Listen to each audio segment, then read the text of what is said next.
I am humbled to listen to all of you speak every week, quoting Zen scripture and sacred texts.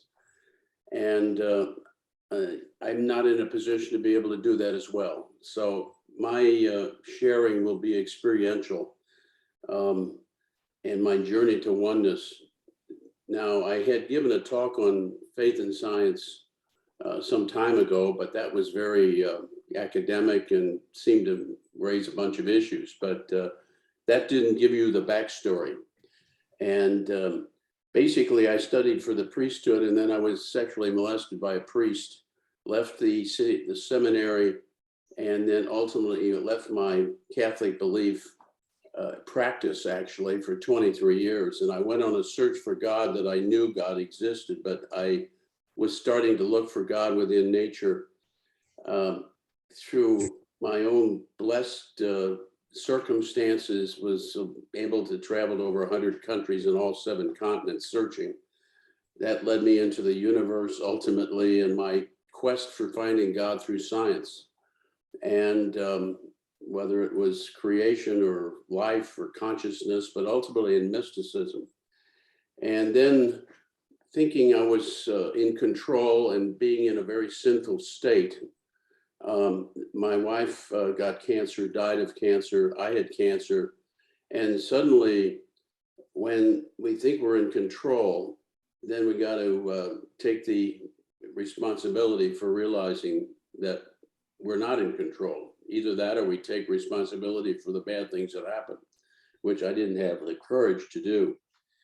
So basically, I started to search for a surrender of the thoughts that were giving me the most difficulty, and ultimate surrender of life, because ultimately that's where we're headed. And I participated in a retreat at a Trappist monastery, and there I had a profound out-of-body ecstasy experience. I will never forget it. I knew God loved me beyond my wildest imagination. I knew for sure, because at the time I was in a state of serious sin. And I don't talk about it much. People that have these don't generally. But it drove me to start to look for this secret of God's unconditional love. I was taken by Meister Eckhart's quote. He said, God was always at home. We were the ones who went out for a walk. And sure, indeed, I was walking all over the world, all over science. And then when having experienced the God within me, unconsciously, I could see the God within others. It wasn't something that I was conscious of. It just became a very unconscious. And I realized that in that silence of my practice, there was no dogma. And that put me on an interfaith search, practicing with a Kabbalist in Israel, going to Rumi University in Konya, Turkey, where Rumi is buried, and speaking to the medical doctors there. And then at a Zen Christian retreat that Roshi gave. And it became apparent to me that this God that dwells within everyone on earth is the key. And that ability to unconsciously see God within others, to me, was a call to service. And I started to teach a faith and science graduate course, and that was just a part of it. And that's what you heard in the previous talk pretty much. But I started to teach this practice internationally everywhere I went, because I wanted to share this. When you've experienced God, you want to share. And so I started to then see healing taking place that astounded me, blew my mind. And I realized that the scientific world, the secular world, was not open to this, even though I was observing it. And that caused a co-founding of a group called Contemplative Network, where we would teach the prayer practice, but also, which is similar to Zen practice, which would also, though, we would do research, not for the purpose of research, but to establish ministries as a result of the research.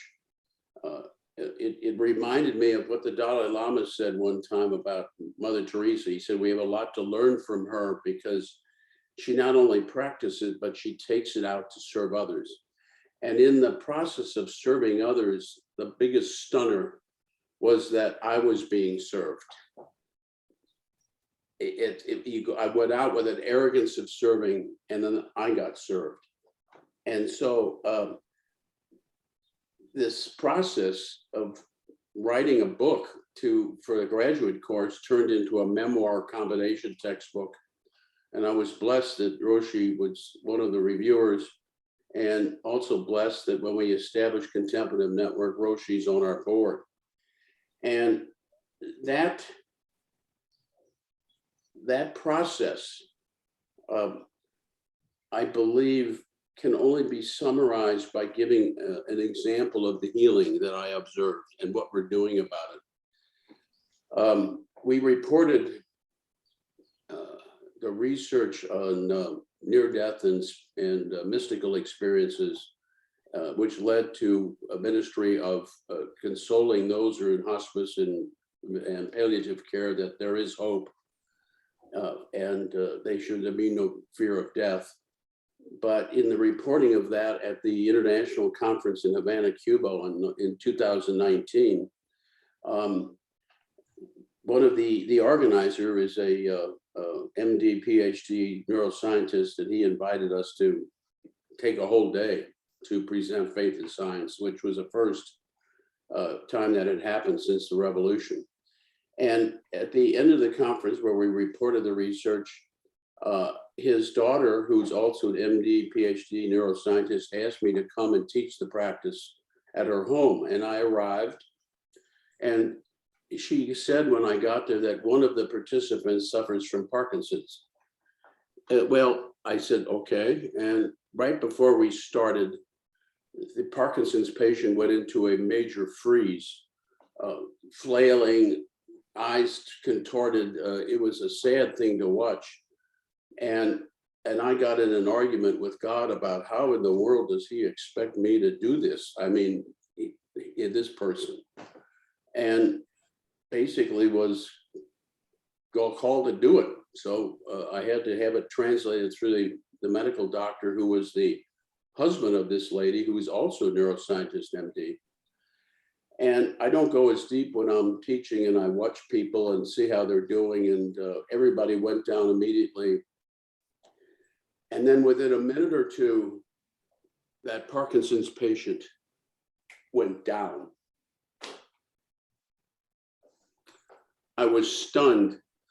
I put my head in my hands. I wept silently. I couldn't believe it.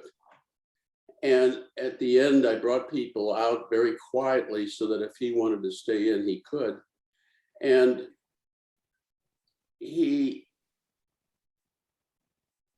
15 minutes later, he came out. So there was 20 to plus 15. He was in it for 35 minutes. And while we were silently there watching him, I said to the doctor, this is your next research project.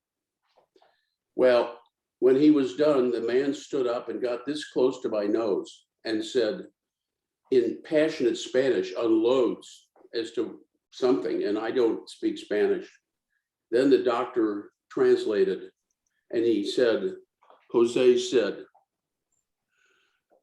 at the revolution, all the young people were taken to the country to be purged of their belief in God. And he said, I've been searching for God my whole life, and I have finally found him. And he and I put our heads on each other's shoulders and wept. There was no other thing you could do.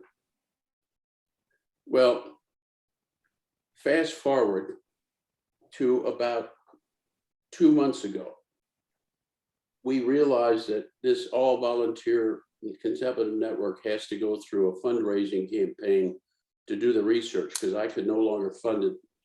And so we're in the middle of that. And I called Yanine, the daughter, who was there. And I said, I'm calling about that Parkinson's patient that happened in 2019. And she said, I was about to call you. I said, why? And she said, well, I have to tell you what happened. I have many, many patients that suffer from Parkinson's and they are treatment resistant. They are at maximum drugs. They cannot stop it. And we recalled, my husband and I recalled what you taught. And so we decided as a last ditch effort, we were going to go to the homes of 4 of these patients that did not know each other. And we taught the practice. She said all 4 no longer have Parkinson's freezes.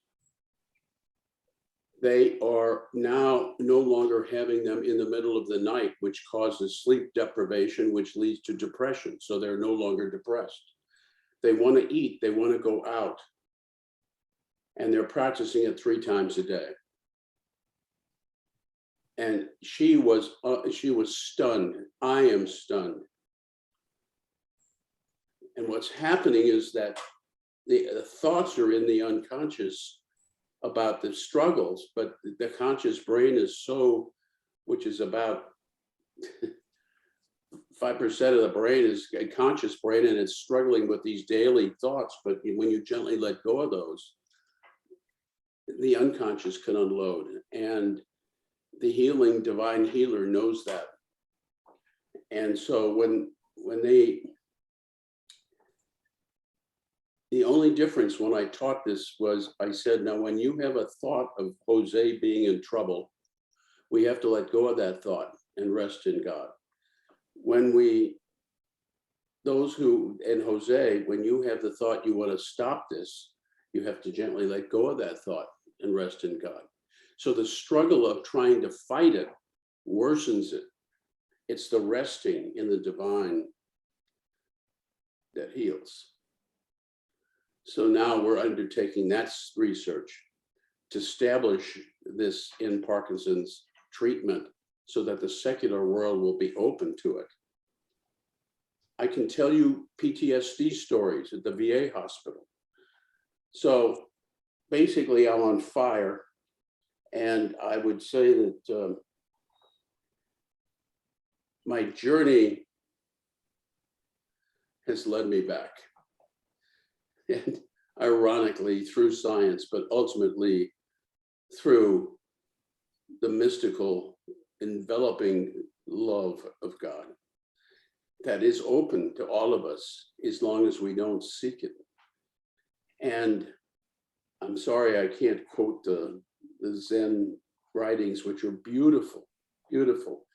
But we have developed this into an interfaith program because we call the oneness prayer, which is typical of all 3 of the major traditions, Kabbalah for Judaism, Sufism for Islam, and mysticism for Christianity, because all 3 of the Abrahamic faiths believe in an indwelling God. And it's applicable across the board. So our board is being made up of interfaith members, and we're doing the ministries interfaith. If I think you may have recalled that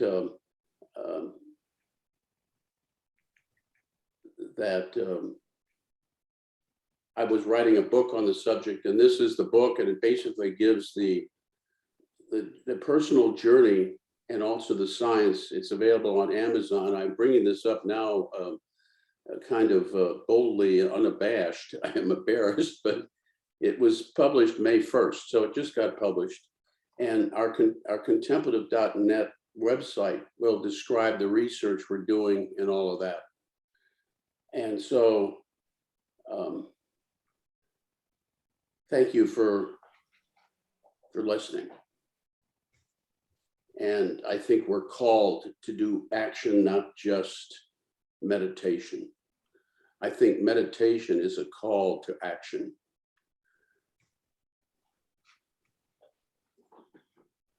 Thank you. Thank you, Bob.